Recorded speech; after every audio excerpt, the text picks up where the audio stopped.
Digital watches are a pretty neat idea is rapidly becoming an international sensation. To gain some insight into Jeff and Bryan, the minds behind the podcast, we consulted brain care specialist Gag Halfront. Well, they are just these guys, you know?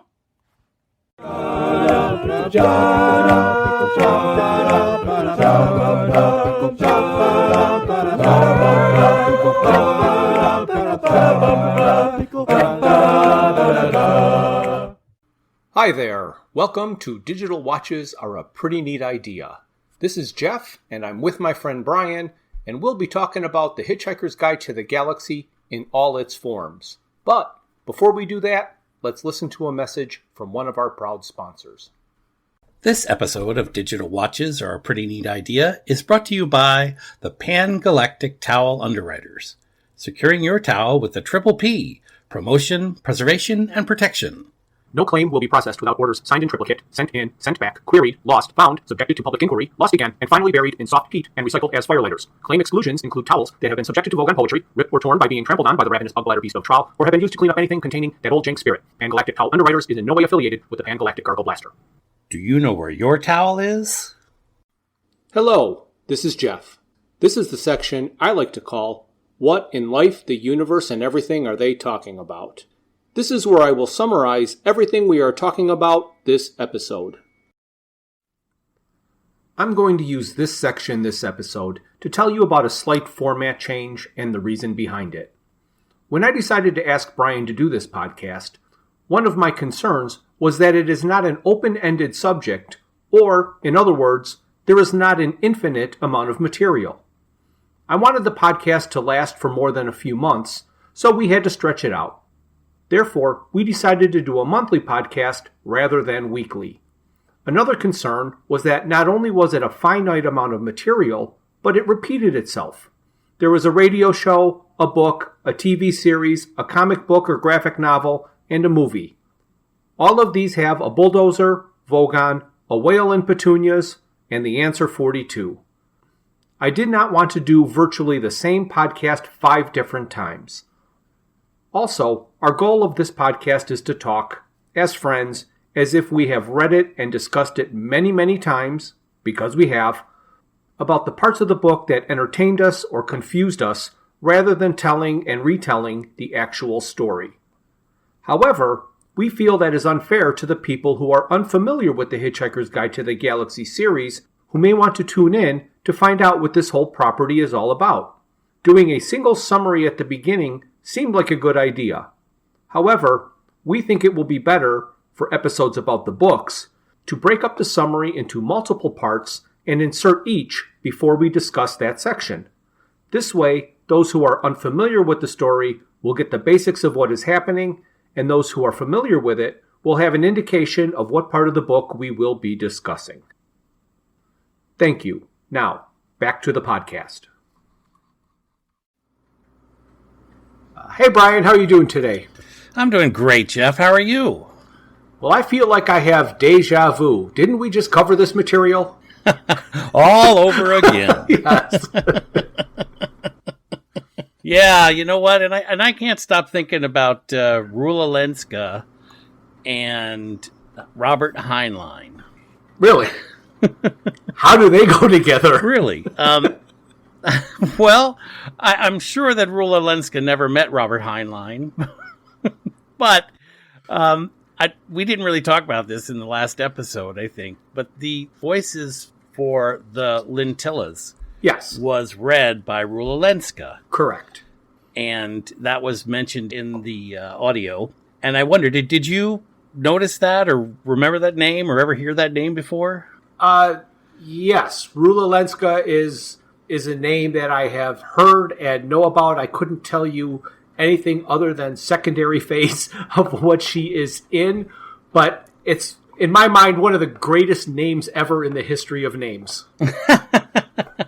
Well, that it is, but Rula Lenska, and the reason that I remember her is everybody knows, at least everybody of my age or generation knows, like Farrah Fawcett, and the Farrah Fawcett hair thing. Yes. Okay, so that's a little prior to your time. I'm sure you had your own version at your age. Rula Lenska was a Farrah Fawcett type actress. one of the sex symbol actresses. She was. And in fact, and what I seem to recall, and this is what I couldn't get out of my head, is that she did a commercial for VO5. Yes, I remember those. The shampoo. And she said, I'm Rula Lenska and I like VO5. And her hair would flip back and forth through the air. And too bad this isn't a video podcast so we could watch you shaking your head.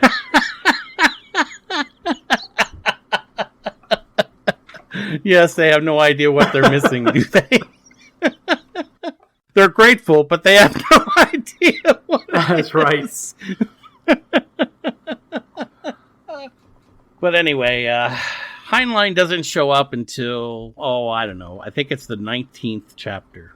Although we talked about it in the last, I think it was the last podcast you mentioned Robert Heinlein, which I should have linked it in then, but at the time it didn't seem that it would come back around, so... What Robert Heinlein thing are you talking about? It's a secret. I'm not going to tell you. Okay. No, it's funny. It's just that Robert Heinlein was the inspiration, as it turns out, for Tribbles. Oh, I had no idea. You would love to hear about that. More true. You're going to find a way to work Tribbles into every episode. No, not really, but I just thought it was interesting because he wrote a story and he had a creature known as a flat cat. Yes. And when the Star Trek people were writing the episode about Tribbles, they contacted him to get permission to use the concept in their story. And his only requirement was that he got an autographed copy of the script. Oh. Which he later learned to regret because he said he could have made a mint if he had actually made him pay for it. Right, yes. But anyway, what was interesting about that story really is that Heinlein shows up, as you say, in the concept of the wise old man they meet on that rock. Yes, the ruler of the universe. The ruler of the universe, exactly. So I think a lot of people would understand that he is a basic source for science fiction material. Absolutely. Anyway, we didn't come to talk about that. Oh, no, and I got more. As you know, I always like to talk about something from the last episode that I thought about. I beat you to it, didn't I? Yeah, well, you're not going to deprive me of mine. So hold on to something, because I had one little simple thing I was going to mention, and it got away from me. So last time when we were discussing secondary phase, and you mentioned the part that had the 578,000 million Lintilla clones. Yes. I tossed out, why don't you just say a billion?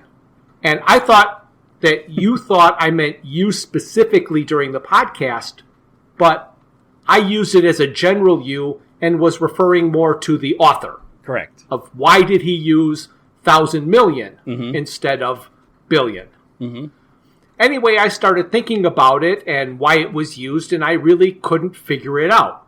578,000 million sounds funny in the respect of it sounding odd, but it's not funny as in humorous or clever or having anything to do with the story. Mm-hmm. I did a little searching on the internet, and by a little, I mean a little, because what I was finding was giving me a headache. Oh, okay. So I quit searching really fast, but what I got out of it was this. Back then, it may have changed a little bit now, but back then, and definitely before then, the numbers that we call a billion and a trillion in the U.S. are not or necessarily the same numbers in the UK. Oh, really? 1,000 million in the UK used to be called, or is called by some people, a milliard, as in the milliard gargantubrain. Okay. So it goes 1,000 million, milliard, billion, trillion. Wow. So they add something in there that we don't have, so they don't match. So if he just said a billion, those are two different numbers in the US and the UK. But it doesn't really make any difference. It's just a great big number. Yeah.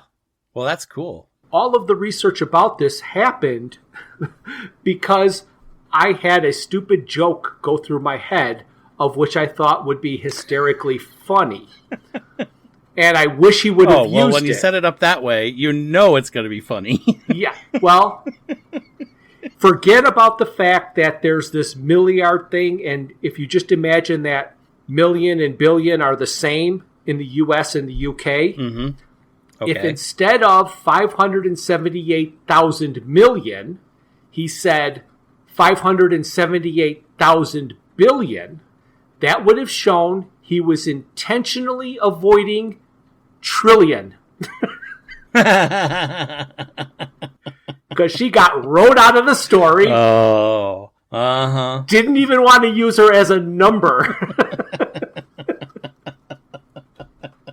Oh, my goodness. That, okay. All right. Well, yeah. Well, so that one little joke about avoiding trillion sent me down the rabbit hole of figuring out why he said 1,000 million, and I learned there was a reason. There you go. All right. Brilliant. So this is episode 5, and we're finally going to talk about the book, which most people probably thought should have been episode number 1. But again, that's not the way this whole thing comes together. No, it's not. Since this is the second time through this material, I've already stated many of my favorite jokes. There will be many more. I'm going to try to not repeat myself, and I hope to concentrate more on things either not in or that I did not mention when discussing the audio version. Okay. Yeah, this is going to be a bit of a challenge, but I look forward to it. Summary, Part 1. Arthur Dent wakes up to discover his house is about to be knocked down to make way for a bypass. He attempts to stop it by lying in front of a bulldozer. His friend, Ford Prefect, who is not from Earth, is a field reporter for the Hitchhiker's Guide to the Galaxy. He convinces Arthur and the demolition foreman, L. Prosser, to switch places in the mud so he and Arthur can go to the pub. Ford tells Arthur the Earth is about to be destroyed by the Vogons. Ford and Arthur escape from the Earth by hitchhiking a ride on one of the ships sent to destroy it. I want to start with this specific joke. The reason I like many of the jokes in this book is because they are not predictable. You don't see them coming. He's sending you down a road, and you kind of have an idea of where it's going, and then as soon as he gets to the punchline, it's a left turn. The man in charge of the bulldozer crew, L. Prosser, is said to be a male line descendant of Genghis Khan. Right. However, through all the years and racial mixing, the only vestiges of his mighty ancestry that he has is a pronounced stoutness about the tongue, and so here, as I'm reading, of course, I have an expectation of reading another physical characteristic that Prosser has that's similar to Genghis Khan. Mm-hmm. The last thing I expected for him to have was a predilection for little fur hats. So forget about all those other favorite jokes. That one is my favorite joke. You know, and I do really like that reference, but the thing that I can't quite get out of my head when he talks about the little fur hats is there's a number of times where he says that Prosser reaches up and spins the hat around his head or something to that effect. Yes, yeah. And I keep thinking to myself, if I'm wearing a little fur hat, I'm going to take it off in my hands and spin it around in my hand, not around my head. I just, that's always been one thing about that particular scene that's flummoxed me. I'm kind of getting a vibe like the Three Stooges, where it's going, and spinning the hat around the top of his head. It doesn't quite work for me. Okay. Oh, that was a very polite okay. Yeah. Moving on. Right, so we're somewhere in the chapter 2 when story starts off talking about alcohol. And that's where they first mention the pan-galactic gargle blaster. Yeah. And the effects that alcohol has on some carbon-based life forms. Right. And I just love the description of how the pan-galactic gargle blaster is created. I love the line at the end where he says, "And sprinkle Zamfor." Another case of where I think he uses a perfect phrase. He wants to be as vulgar as he can be without being vulgar. He will let the readers do the work for him and make it up themselves. Okay. When he described the drinking game where the opponents concentrated their will to pour that old jank spirit into the other's glass, which they then drank, and at which Ford Prefect always played to lose, Correct. he described the forfeit as obscenely biological. Very nonspecific in detail, but very specific in its meaning. Mm-hmm. Yes, exactly. Well done. A concept that I liked that he introduced is that at moments of great stress, beings send a subliminal signal indicating the distance from their birthplace. And on Earth, it's never more than 16,000 miles. But because Ford is 600 light years away from his birthplace and under great stress with the Vogons coming to destroy the Earth, the barman gets this feeling that he can't understand and has this whole new profound respect for Ford and all of a sudden believes, and Ford is right, that the Earth is going to be destroyed. I'm getting to the page in my notes where I've written something about that. And this is where this is also the scene where Ford says, "Time is an illusion, lunchtime doubly so." Again, one of my favorite lines. Yeah, and Arthur tells him that Reader's Digest has a page for people like you.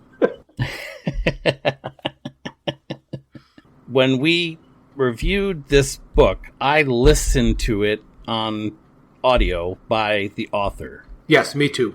And it wasn't until I got to nearly the end of the book and I was working my way through it that I actually decided, you know what, I'll pick up the book and read through it as I'm listening to it. Oh. There's an interesting dichotomy between the way Douglas Adams reads this book and the way it's actually written, at least in the version that I have here in paperback sitting in front of me, which I don't have a reference to right here, but we will talk about that as we go through. Oh, yes. I do know that there are different versions, and some of that, again, I will talk about, I think, coming up. But they do have different versions which have slightly different phraseology.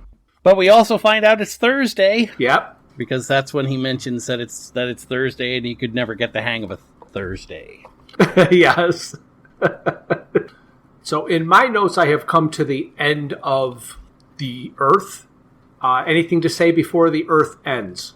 Let's see. A bath towel from Marks and Spencer. That's your note? That's how you wrote your notes? Well, yeah, because we've already reviewed the fact that the towels don't show up until an afterthought in phase 2, right? Yes. And so it's here in the book where the towel story gets expanded, and it's specifically that Ford is carrying one from Marks and Spencer. Yes, he is. So what I want to say is that I am willing to wager that in all of science fiction, where a description is written of a planet being destroyed, there is none more effective than there was a terrible, ghastly silence, there was a terrible, ghastly noise, there was a terrible, ghastly silence. I thought that was a perfect description for the destruction of a planet. Oh, yes. Very effective. Summary Part 2. Zaphod, Beeblebrox, and Trillian are on the planet Damagran. They are attending the launching of the Heart of Gold, which they steal. The Heart of Gold is equipped with the new infinite improbability drive and a depressed robot named Marvin. On the Vogon ship, Ford and Arthur are captured. They are tortured with poetry and thrown off the ship. They are picked up automatically by the Heart of Gold's infinite improbability drive. The Heart of Gold orbits the legendary planet of Magrathea and is attacked by an automated defense system. With the computer disabled, in desperation, Arthur activates the infinite improbability drive. The missiles turn into a bowl of petunias and a surprised-looking whale. Zaphod and Trillian are introduced earlier in the book than they are in the radio series. So we meet them here on Damagran at the launching of the Heart of Gold, which he steals. What I like the most about this part is that Zaphod is nervous. He's got anxiety about this whole thing. Mm-hmm. In anything we've ever seen previous, he just seems like he's this carefree, not a worry in the world, just do what I want, no consequences. The book says that his outside appearance is overly relaxed, but inside, his nerves sang shriller than a dog whistle. And later, that at any moment, he might scream. So it was nice seeing that Zaphod actually is affected by everything that's going on and everything that he's doing, because that does not come across at all in the radio series. No, you're right. That doesn't. No, it's not really part of what they talk about, or that it's his 200th birthday. Right. Coincidentally. And here they also mentioned that he had the third arm attached to improve his ski boxing. Yes, yeah. Rather than especially for Trillian, as was said in the primary phase. I think it's easier to relate to him with this extra bit of understanding. It is. Another one of the jokes that many people will mention as their favorite joke, and it is way up there on my list, is something that I did not see coming. Right after they were picked up by the Dintrassi and they were on the Vogon ship, Ford was warning Arthur about the jump into hyperspace as being unpleasantly like being drunk. Mm-hmm. And of course, Arthur asks, what's unpleasant about that? And Ford said, ask a glass of water. And to me, that was one of those jokes that makes me stop reading for a bit and then like, what? Oh, and just like shake my head like, wow, I want to read that again. Just. Yep, I love that line. There's a lot of that where you just have to stop and kind of absorb what you just read because it doesn't register right away. No. Oh, I also wanted to point out, just as a aside here, really, and we talked a little bit about this, I think, when they talk about Zaphod visiting Earth, they do mention that in this chapter, and they say that he went incognito. Yes. And I've always wondered, I think we've had discussions about, I don't know whether we've had this on our podcast or not, but we've had discussions about, well, how is it that he isn't extremely obvious with 3 arms and 2 heads? I mean, we're eventually going to get into it. The TV show and even I think the movie shows his second head is like retractable in the movie, and in the TV show it's oddly weird. It's like a paper mache. Yeah.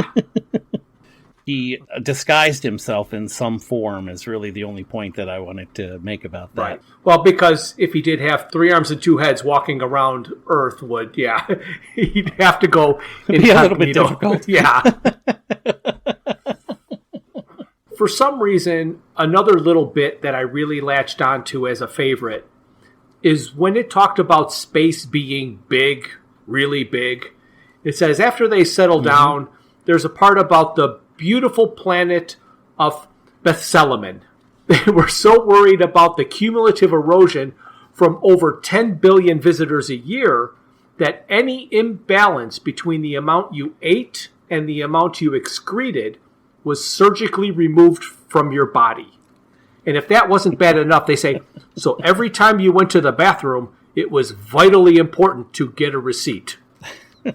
That whole concept just absolutely floors me. Mm-hmm.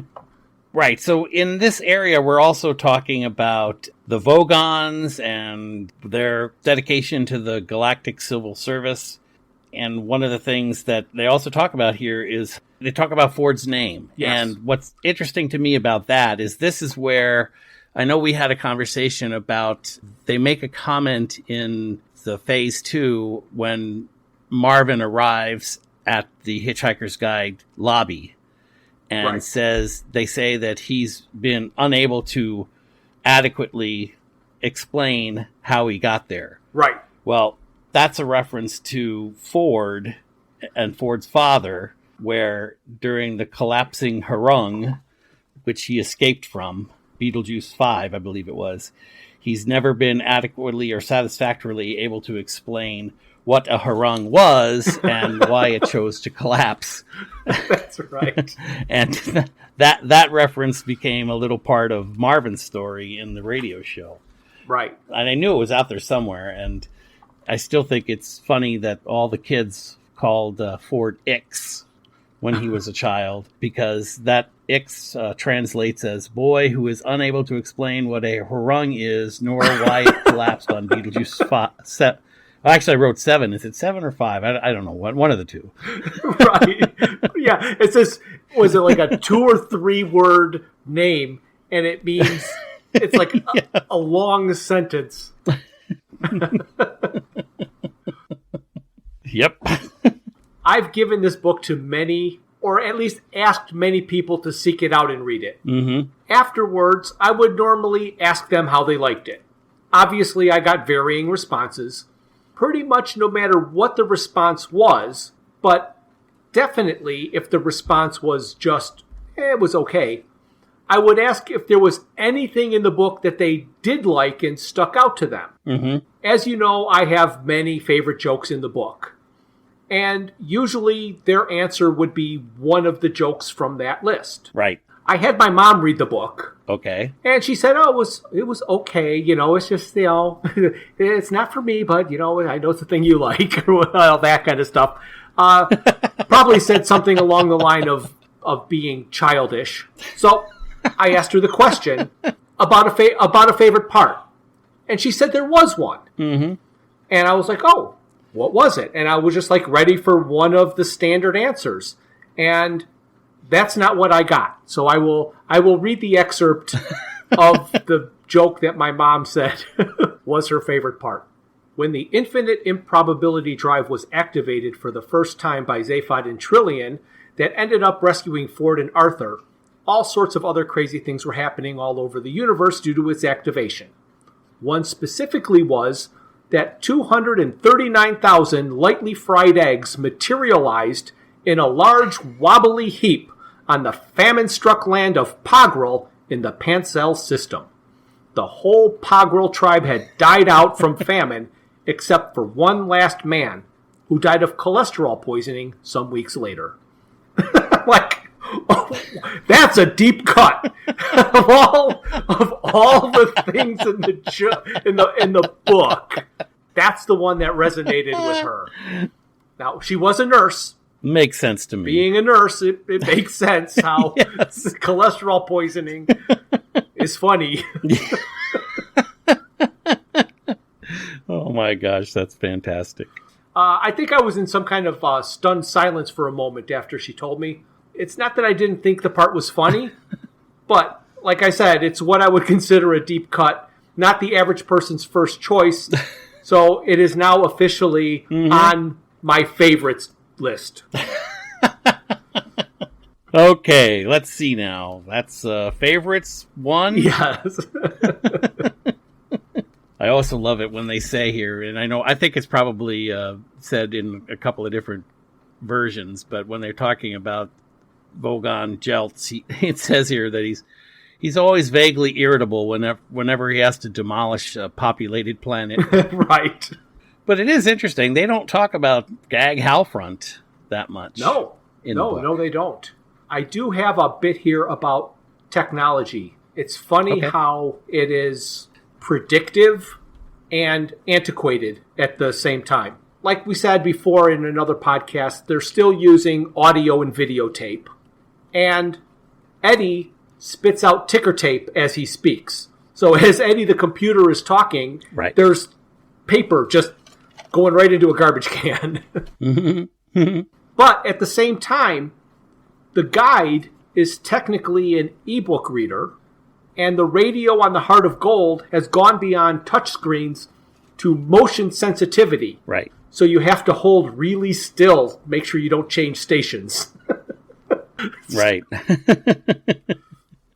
Which was funny to me in just, they've gone beyond touchscreens to motion sensitivity, and touchscreens are horrendously sensitive. Right. If you've ever tried to hand your phone to somebody and say, here, look at this, when they get the phone, it's gone.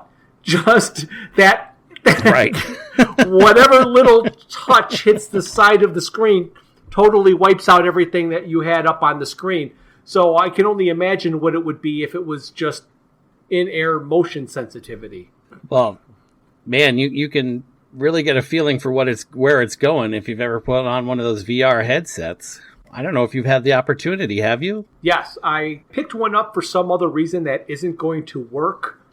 I want somebody to invent an app that will take your cell phone and no matter what's on the screen, divide it up into two so you can read email with the VR screen.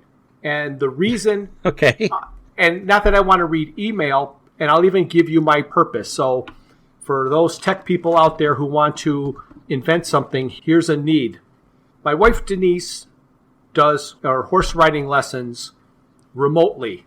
She gives them and she also gets them. So she teaches a woman in Washington State and she takes lessons from a woman in California. She's got to just sit there and stare at her screen when she's doing these lessons. Nobody needs to see her. No camera has to be on her. Right. She just needs to be able to see better this person who's riding a horse that's sometimes a great distance away from the camera. And I was hoping that we could take like Google Meet, like we're on here, and click a button that would turn it into the VR set. So she could put the VR set right on her head and watch a Zoom meeting or a Google Meet meeting, like full screen, like right there, not the little computer screen in front of her, but just right there in her face. And as she turned her head, she could see side to side because it's only a square on the phone, but it's actually going to have more to the left and the right. But because Google Meet or Zoom believe that you need the camera on you so everybody can participate, there are uses for these services that don't need you to be seen. You're just doing a remote lesson. So even for teachers, they don't need to see their student. If they got 50 students, they just need to have, if the students could all put on this thing and read all the notes, that would be great. But I am not a tech guy. I can't write an app. I don't know how the video processes on a phone. But I do know that you can make multiple windows. That's right. That's right. Well, it'd be an enhanced reality kind of exactly where they could see through the images and they could see the images that they're looking at. And that's on its way. I mean, I put on a headset this Christmas when I guess my nephew came over, and I was amazed at how far those have come and the kind of interaction that they give you. You pick up the hand controllers and you can see your hands. Oh.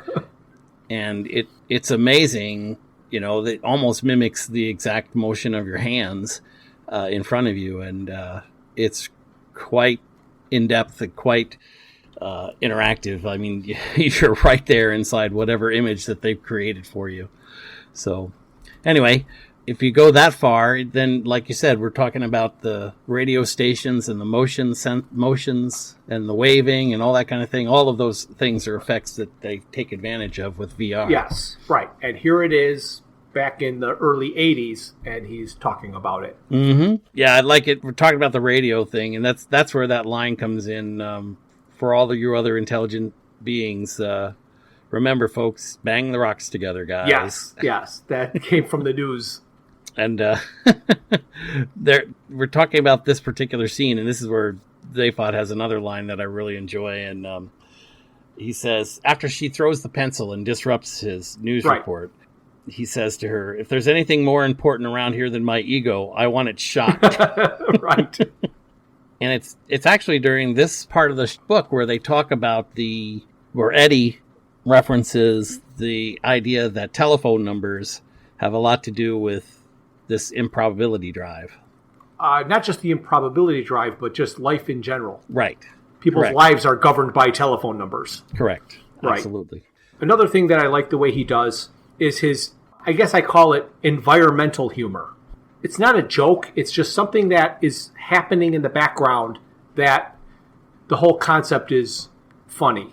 And an example of what I mean is when the Heart of Gold is under attack by the Magrathian missiles, they need to use the manual controls. Right. And it wasn't just enough to have the manual controls appear, but since the ship was brand new, the equivalent of bubble wrap and packing peanuts spilled out of the controls. And I thought that was a nice little touch. It's actually a little bit before this that I noticed the first little difference between the way that Adam refers to or reads the book to us compared to what the book is actually says. This is where you noticed. Because here's where he starts to talk about biros and the difference between a biro and a ballpoint pen. Right, yeah. So in an American edition, it would say ballpoint, where in an English or British or UK edition, it would say biro. Exactly. So when they were going to go onto the planet Magrathea, and Eddie's matronly personality was stalling them and preventing them from opening the door, and Zaphod threatened to reprogram the computer with an axe. It was said to be the worst threat there could be, like saying blood, blood, blood to a person. Really? That's the worst thing he could think of to say? At the beginning of the book, Arthur says, I'll have you hung, drawn and quartered, whipped and boiled until you've had enough, and then I will do it again. And when I've finished, I'll take all the little bits and I will jump on them. If I had a guy saying that in front of me, or a guy saying blood, blood, blood, I'd be more worried about the guy out of his mind who's going to chop me into little bits and jump on them. Yep, there you go. Summary Part 3. On the planet's surface, the group splits up. Arthur meets Slarty Bartfast, a coastline designer, and learns that Magrathea builds custom planets. He also learns that a race of hyper-intelligent, pan-dimensional beings, who eventually take the form of mice, built a computer called Deep Thought. Deep Thought, the second most powerful computer of all space and time, was programmed to come up with the ultimate answer to the ultimate question of life, the universe, and everything. Deep Thought said the answer is 42. The problem is the actual question is not known. Deep Thought designed an even more powerful computer to come up with the question. The computer would be the size of a planet, and organic life forms would be part of its computer matrix. The computer would be called the Earth and was destroyed 5 minutes before its program ended. We haven't talked a lot about Marvin this episode so far, but here they use him as a rubble cleaner. So when the whale hit and created the crater, it didn't fully open up the passageway. They had to clear out some debris, Right. And they used Marvin to clean up the debris. Mm-hmm. And he did it very efficiently, from what I understand. Yes. Well, at least more efficiently than Zaphod had. More of his prose that I really like. And after I read things like this, I try and dissect in my head and figure out why he wrote things the way he did or why he put in things that he did. So it says, Arthur was traveling in the air car, with Slarty Bartfast, and they come to the portal to the factory floor. Right. It is a disc of irritating light that played tricks on the eyes, and Arthur guessed, quite wrongly, that it might be ultraviolet. It would have been enough just to describe the disc of light. He had to say that Arthur guesses wrong about it. It keeps you off balance. It's throwing things in to see if you're paying attention, and it never says what it was. It's like, yeah, exactly. we're gonna tell you that Arthur guessed it was ultraviolet and that he was wrong about it, but we're not gonna tell you what it was. Yeah, that scene has plagued me a little bit, and you talk about the geographic references, because he mentions at one point, and I didn't take a note, but that the factory floor is, I think it was 12 light seconds okay. apart from wall to wall, or Yes. from edge to from the side of the globe to the side of the globe. And they're also talking about the speed of the air car at that time. And he says that the air car is going at 3 times the speed of sound. It would take a long frickin' time for Slarty to cross across that 12 light seconds of time to get from one side of that globe to the other side of that globe. So there's definitely a disconnect there in my mind that I can't quite get over. But later on, they talk about the velocity of the air car being, what R16 or something? Right, yes. Where it's just entirely too fast. Yes. So, I'll give him some slack on that one. Right. Yeah, I did like his use of the R as in like relatively safe or something like that. For the conditions. It wasn't how fast it's actually going. Exactly. It's how fast it's going in relation to how fast it should be going. Another concept that I liked how he said was that the sphere that was 12 light seconds across or whatever gave the impression of infinity better than infinity. Exactly. I do like that quite a bit. I will start by saying that I've always really liked Slarty Bartfast. Yes. And I'd also guess that he's a favorite of many readers. Mm-hmm. So how do you feel about him? Oh, I really enjoy the conversations that he has, and just the whole concept of Slarty is a good one. And it's hard to imagine a story without some foil like that. I want to present examples of his behavior in this book that paint a different picture of him. Okay. When he first meets Arthur, and Arthur tells him that the missiles were shot at him, Slarty Bartfast looks at the carcass of the whale in the crater, chuckles slightly, and brushes the whole thing off. Oh, they just take the occasional pot shot. They shot missiles, and if it wasn't for the infinite improbability, it's not like the missiles always miss. If it wasn't for the infinite improbability drive, they'd be done. He could care less. That wasn't bad enough. Mm-hmm. In his study, which was a total mess, he explained to Arthur that due to a malfunction of life support, the cleaning staff all died 30,000 years ago.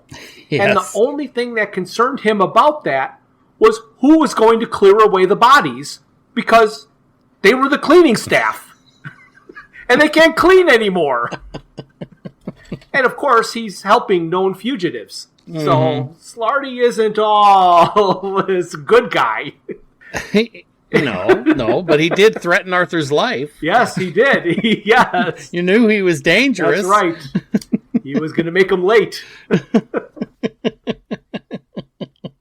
And again, I got to applaud Adams here, because he put that in there as a direct reference, I think, in my opinion, to the Gulga Frenchums.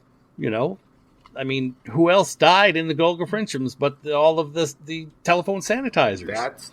The cleaning staff. So they got rid of a useless third of their population. So until they're affected by the things that happen in their real life, they don't care too much about those individuals. Yes. Okay, so right before Arthur gets together with his group of people, that's Trillian and Ford and Zaphod, they're stuck in what they're calling the catalog, which is the catalog or a VR simulation of all the different types of worlds and such that can be built by the Magrathians. Right.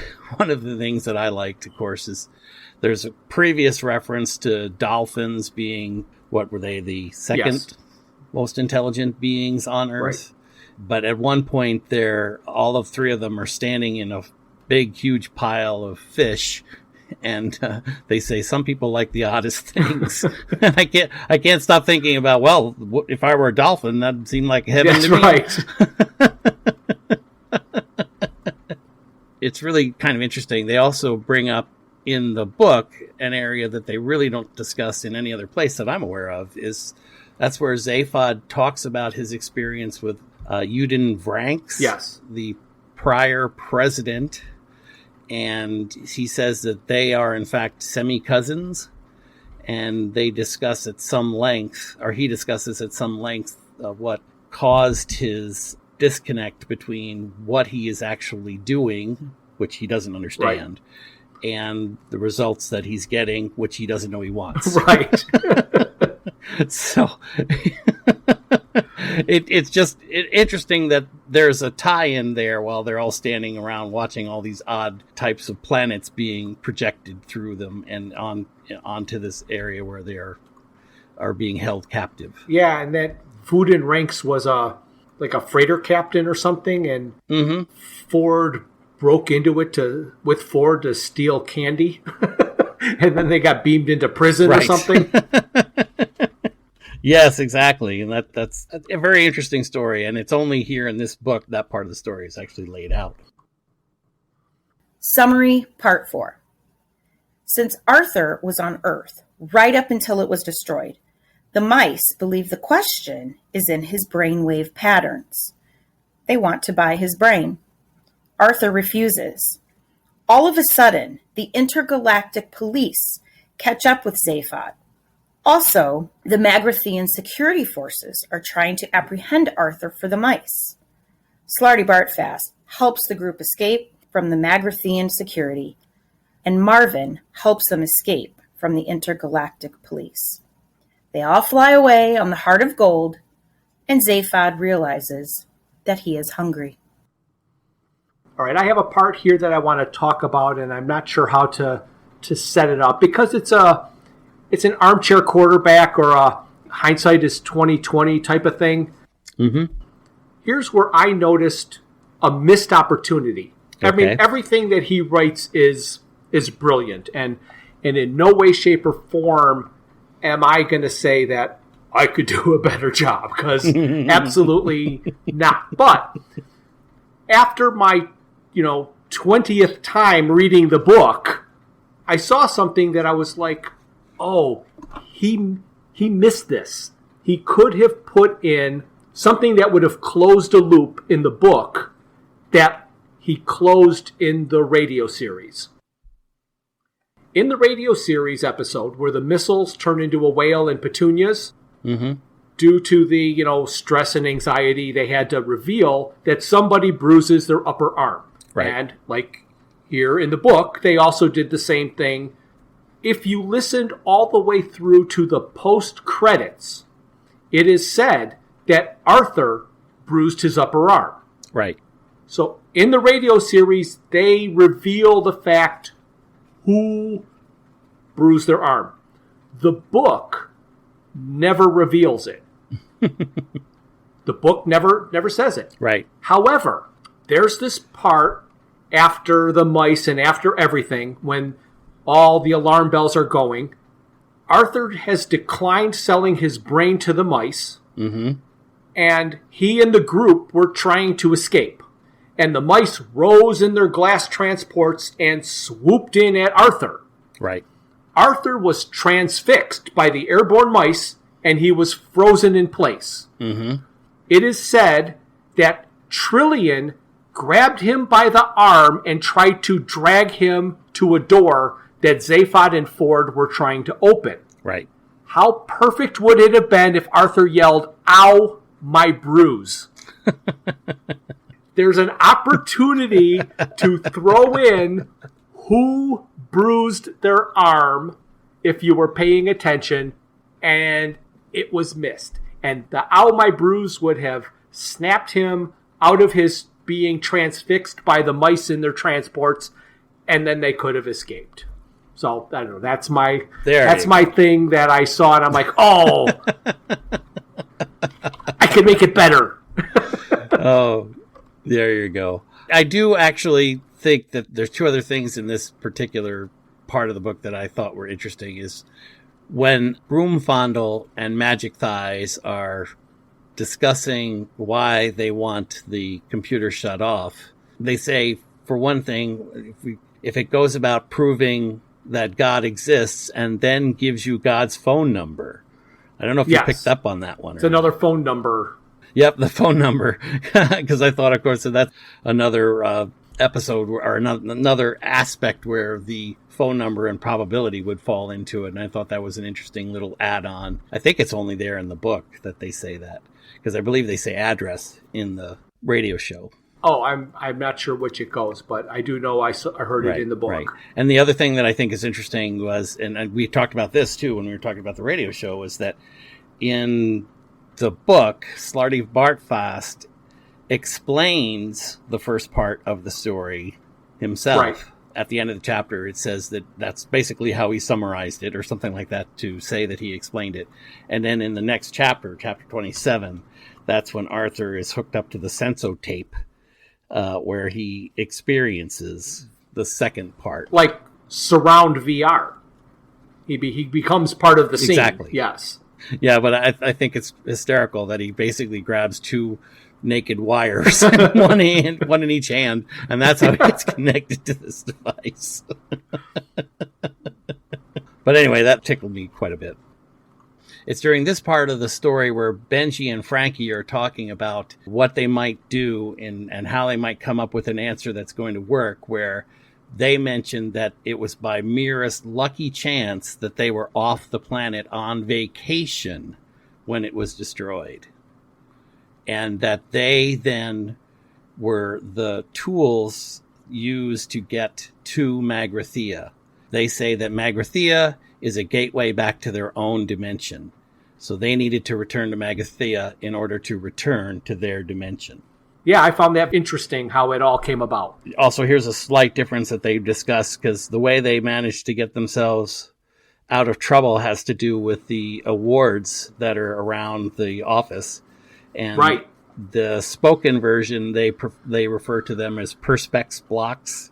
And of course, us Americans would know that as plexiglass. Oh. And that's the way it's written in so the book. So the book says plexiglass, but he says perspex. But perspex blocks. Which I think is interesting. Yeah. The other thing, this is way back, but since you're talking about the difference between the English versions, or the UK and the US versions, there are some editions, not very many, but some, and this has always confused me as a kid, and I never understood it, and it was only later as an adult that I finally figured it out, and it's actually visually less funny to me than it is in reality than what I had in my mind. But there's that whole, after God disappears in a puff of logic, he decided to prove black was white. Yes. And got killed at the next zebra crossing. Right. Which is a pedestrian crossing. So there are U.S. versions that say pedestrian crossing rather than zebra crossing. And as a kid listening to zebra crossing, I didn't understand that in the UK, the pedestrian crossings with the white lines, they actually call zebra crossings. Oh, see, now I had no idea. I just learned something myself, Jeff. I literally thought they got killed by a herd of zebra crossing. Me too, because where we live, there are all kinds of deer crossing signs, and I just thought it was a zebra crossing sign. But a zebra crossing is the striped pedestrian crossing in the UK. So that is another one of those Oh, there you go. cultural differences that you find out way long after you've established in your mind what it means. Oh my gosh, I didn't know that. I really didn't. I always assumed it was a bunch of zebras Even though I know he means a pedestrian crossing, I still visualize a guy getting run over by a herd of zebra. Because it's funnier. It is funnier. And it makes less sense, which goes better with this book. Mm-hmm. Right. That's interesting. The ending of this book is much different than the radio series. Yes. In one of the footnotes in the book of the original radio scripts, I read that he ended the first season like there was not going to be a season 2. Mm-hmm. And so that's why he had to do all of this You Got Luckies to find that second season and figure out some way to bring the characters back. The second season ended like there was going to be a third season, but there wasn't back then, since they have added one, but he didn't get one back in the 80s. Mm-hmm. So I guess he figured he should end the book leaving an easier opportunity to continue, which was they've split up the group, and the Heart of Gold is off with Arthur and Trillian, and Zaphod and Ford are stuck back on the asteroid with the person who rules the universe. And this is where we learn Marvin's true usefulness to the group. Yes.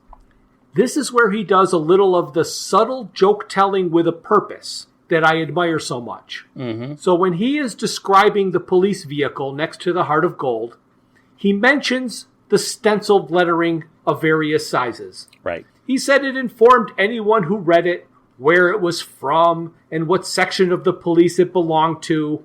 And all of that makes perfect sense for a police vehicle. Mm-hmm. And we habitually read it on every police vehicle that we see. Right. He then throws in, there's lettering where the power feeds are connected. Right. And we chuckle because even though on a vehicle like that, there would be power feeds and there would be small lettering telling you what the feeds were, you wouldn't mention it as part of telling somebody what was written on a police vehicle. No. Unless it was very important to the plot, and Exactly. Marvin was going to save the day by talking the police vehicle to death. Literally. Mm-hmm. Right. Exactly. The police vehicle commits suicide after speaking with Marvin. Yes. And then because they were keeping the cops alive who could not breathe the atmosphere at Magrathea, Mm-hmm. that's how they were able to get away from the cops and everybody escaped. And, of course, the Magrathean security force was taken out by Slarty Bartfast with the Perspex award. Perspex blocks. Right. Yeah, and this is just the last little bit of it. Again, they refer to the device that the cops are using to speak to the group as a hailer, and in the book it's referred to as a bullhorn. Oh, really? Again, another American English version. Yeah, I didn't do the read along with the audiobook. I've got a copy of the book here that I flip to when I'm writing my notes and I need to make direct quote references, but I've not seen hailer versus bullhorn. Yep, that's in there right at the end of the book. So this is one of the other interesting things that I found out during this part of the episode. And we've talked about this before a little bit about the passage of time. Right. And in the book, here earlier in the book, they clearly all go to sleep. Right. Well, not everybody. I think one of them stays up all night. That's 100% correct. Right. Arthur is actually the only one who falls asleep. Right. According to what goes on there, because they both get up. Trillian and Zaphod are working on calculations, and Ford is wandering around the ship or something. I'm not sure exactly what. But it's when they wake up, or actually when Arthur wakes up, is when Trillian makes the comment that it's dawn, or it's about to be dawn on Magrathea. Correct. And I know we've had a discussion about that. And that's just a reference to time having passed. So in my mind, that means it's Friday when they get to Magrathea, well, at least on Earth Friday. Right.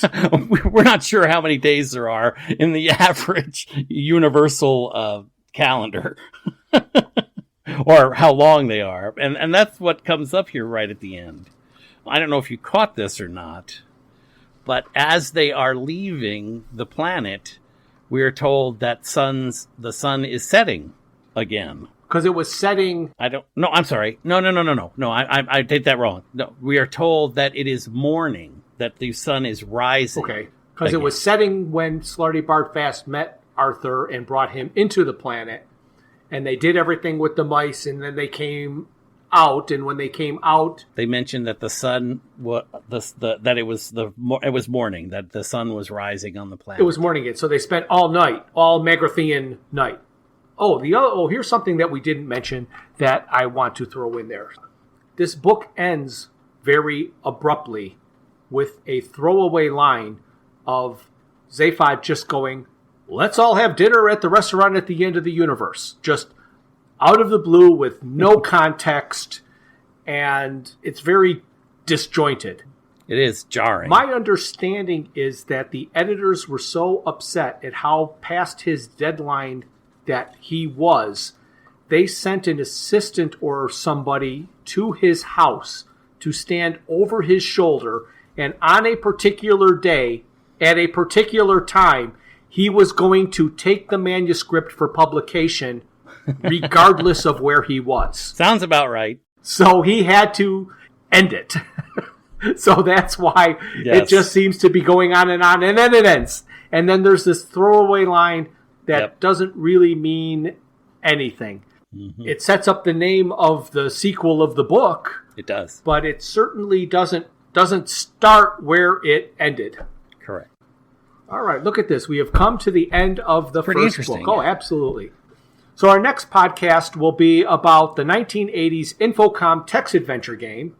And if you want to check it out and play it for yourself in advance, there is a 30th anniversary edition available on the BBC website.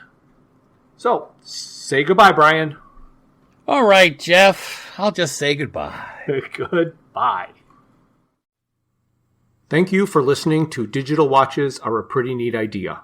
Look for us the first Thursday of every month for a full episode. We will also release a bonus episode later in the month. A very special thanks goes out to Luke, Max, Greg, and Tim Lesnick for arranging and performing our opening theme. We would also like to thank our talented friends and families for their voice work on our introductions and commercials.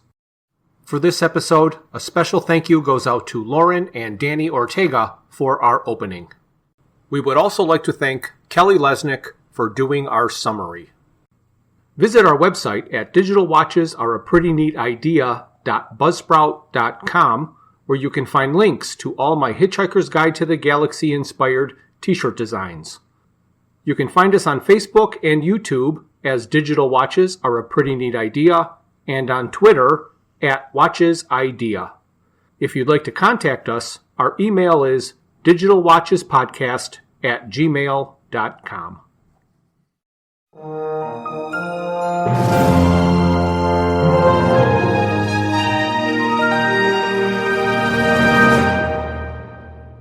This has been a Froods for Thought production.